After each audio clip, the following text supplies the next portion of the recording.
क्या मध्य प्रदेश के कद्दावर मंत्री भूपेंद्र सिंह मध्य प्रदेश लोकायुक्त के निशाने पर आ चुके हैं? क्या ये भारतीय जनता पार्टी के अंदर चल रहे कलह का कारण है? क्या ये लड़ाई अब लंबी जाएगी? नमस्कार, मैं हूं रविंद्र जैन और आप देखना शुरू कर चुके हैं सबकी खबर। मध्य प्रदेश लोकायुक्त संगठन ने आखिर भूपेंद्र सिंह के खिलाफ प्रारंभिक जांच रजिस्टर कर ली है और रजिस्टर ही नहीं की है बल्कि भूपेंद्र सिंह जी की सारी संपत्तियों की जांच के लिए लोकायुक्त के विशेष पुलिस महानिदेशक को लिखित आदेश भी जारी कर दिए गए हैं।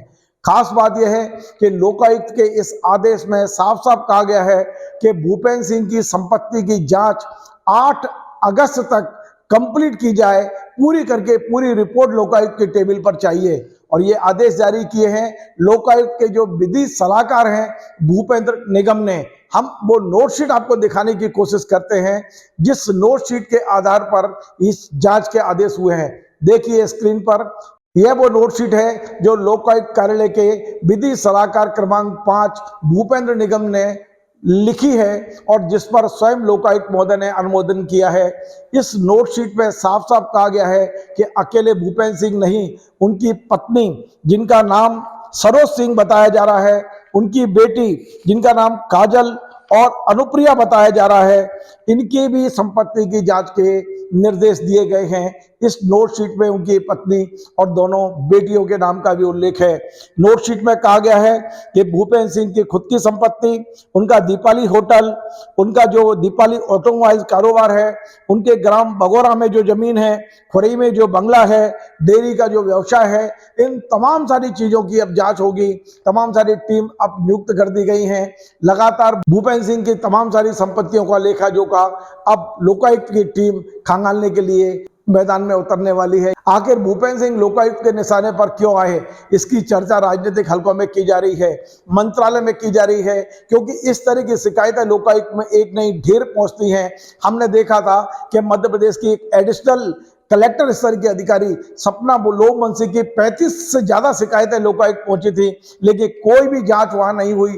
आखिर क्या कारण है कि एक पहली शिकायत पर ही लोकायुक्त ने मध्य प्रदेश के जो कद्दावर मंत्री हैं, जिन्हें मुख्यमंत्री शिवराज सिंह चौहान का बड़ा नजदीकी माना जाता है, उनकी संपत्ति को लेकर प्रारंभिक जांच दर्ज कर ली है। एक बात और मैं बताना चाहता हूं कि अकेले संपत्ति की जांच नहीं हो रही है, इसके अलावा हमने कुछ दिन पहले देखा कि महाकाल लोक, जिसका निर्माण कहीं ना कहीं नगरीय प्रशासन विभाग की देखरेख में हुआ, जिसके मुखिया भूपेंद्र सिंह जी हैं लंबे समय से, उसमें जहां महाकाल लोक में जब मूर्तियां टूटी और गिरी, कहीं ना कहीं क्षतिग्रस्त हुई, हवा के कारण हुई, वहां भी लोकायुक्त महोदय ने स्वतः संज्ञान लिया, कोई शिकायत नहीं हुई। इसके बाद भी लोकायुक्त महोदय ने अखबार के कटिंग के आधार पर संज्ञान लिया। पूरी टीम यहां से उज्जैन भेजी गई। मूर्तियों का पूरा जो जांच है कि किसके ऑर्डर क्या किए गए थे, किसको ऑर्डर दिए गए, किस तरह का ये भ्रष्टाचार इन मूर्तियों में हुआ है, इसकी जांच के आदेश भी लोकायुक्त महोदय दे चुके हैं। और उसके बाद में भूपेंद्र सिंह की पूरी संपत्ति के जांच के आदेश जिस तरह से दिए गए हैं, कहीं ना कहीं चर्चा का विषय है कि लोकायुक्त के निशाने पर शिवराज के मंत्री आ चुके हैं।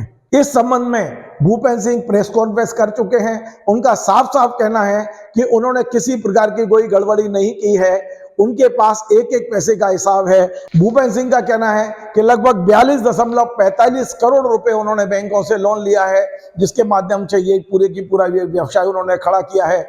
लेकिन जो शिकायत करता है पुनीत टंडन, जो कांग्रेस से जुड़े हुए हैं, जिन्होंने शपथ पत्र के साथ शिकायत की है, उनका कहना है कि केवल भूपेंद्र सिंह का जो सागर में होटल है दीपाली, उस होटल का ही यदि मूल्यांकन कराएंगे तो लगभग 200 करोड़ का वो होटल मिलेगा। उनका यह भी कहना है कि भूपेंद्र सिंह जी जो शपथ पत्र अपने देते हैं, वास्तव में वो शपथ पत्र के अनुसार कितनी संपत्ति बताते हैं और वास्तव में मैदान में उनकी कितनी संपत्ति है, वास्तव में उनकी संपत्ति का मूल्य क्या है, यह सारा भौतिक मूल्यांकन के बाद ही सामने आएगा। और यदि वास्तव में लोकायुक्त की टीमें भौतिक सत्यापन करने निकल गई तो ये एक बहुत बड़ा मामला बन सकता है मध्य प्रदेश का। और मैं केवल भूपेंद्र सिंह की बात नहीं कर रहा हूं, हमें यह सूचना मिल रही है कि मध्य प्रदेश के एक और दिग्गज मंत्री हैं जो कहीं ना कहीं उज्जैन से वास्ता रखते हैं, उनकी संपत्ति का भी लेखा जोखा तैयार हो रहा है, वो भी लोकायुक्त महोदय को सौंप दिया गया है। और ऐसा लगता है कि उन मंत्री के खिलाफ भी बहुत जल्दी प्रारंभिक जांच शुरू हो सकती है। यानी कि लोकायुक्त के निशाने पर मध्य प्रदेश के 2 दिग्गज मंत्री आ सकते हैं। पहले आ चुके हैं, जिनकी नोटशीट बाहर आ चुकी है, जिनके आदेश बाहर आ चुके हैं। एक और मंत्री अभी निशाने पर है। हम ये मानकर चल रहे हैं कि अगले चुनाव से पहले के लोकायुक्त महोदय का जो कार्यकाल है वो अक्टूबर में समाप्त हो रहा है। इसके पहले लोकायुक्त महोदय को इन मंत्रियों की पूरी जांच करनी है और यदि जांच में सबूत पाए गए तो हो सकता है कि इनके खिलाफ एफआईआर भी हो जाए। यदि एफआईआर होती है तो मान के चले कि मध्य प्रदेश में एक बहुत बड़ा राजनीतिक बवंडर खड़ा होगा और ये जो चुनाव है उस पर भी एक बहुत बड़ा असर पड़ सकता है। जो भूपेंद्र सिंह के खिलाफ लोकायुक्त की कार्रवाई है उसके पीछे एक और राजनीतिक कारण माना जा रहा है। हमने कुछ दिन पहले ही देखा था कि सागर में भारतीय जनता पार्टी के बीच में जो आपस में सिर्फ फुटबॉल चल रही है उसमें 2 मंत्री एक तरफ हैं, गोपाल भार्गव और गोविंद राजपूत। गोविंद राजपूत का आरोप है कि भूपेंद्र सिंह अपने रिश्तेदारों के जरिए उनकी संपत्ति को लेकर उनके खिलाफ विवाद खड़ा करते हैं। अब ऐसा लगता है कि भूपेंद्र सिंह के खिलाफ जो अब संपत्ति का विवाद खड़ा हुआ है उसके पीछे उनके पार्टी के भी लोग हो सकते हैं। ऐसी भी चर्चा इस समय फील्ड में है। इसके अलावा गोपाल भार्गव उनसे नाराज हैं। इसके अलावा विधायक प्रदीप लारिया भूपेंद्र सिंह से नाराज हैं, शैलेंद्र जैन भूपेंद्र सिंह से नाराज हैं और सागर के जिला भाजपा अध्यक्ष गौरव सरोठिया भी भूपेंद्र सिंह जी से नाराज हैं। ये पांचों नेता अपनी नाराजगी खुलकर पार्टी प्लेटफॉर्म पर व्यक्त कर चुके हैं।